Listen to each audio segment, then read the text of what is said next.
So now you might be thinking that what are the softwares available in the market by which you can automate your business process.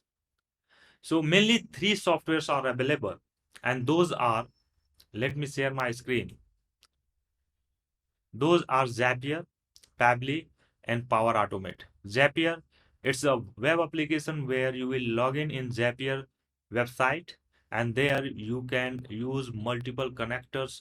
Multiple connectors are available there, so you can connect all those popular applications using their API, and you can automate. Pabbly is very similar to the Zapier, but this is not that much popular as Zapier.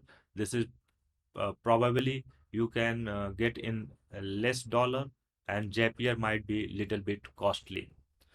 After that, we'll get Power Automate. Power Automate is very good when it comes to the business, because in business you are not going to use only external softwares.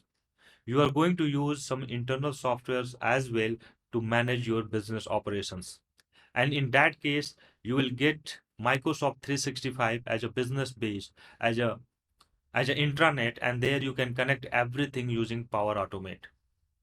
So whereas Zapier and Pabbly, it's more on connecting the external softwares. The Power Automate is connecting external softwares as well as connecting internal softwares, which is already available in Microsoft 365. So we will discuss all these softwares one by one. But first, I'm going to discuss Power Automate, because this will give us power to create our intranet and connect everything, whatever we are doing, using Power Automate. If required, we will use Zapier and Pabbly, but let's see which software we need to automate which process in our business.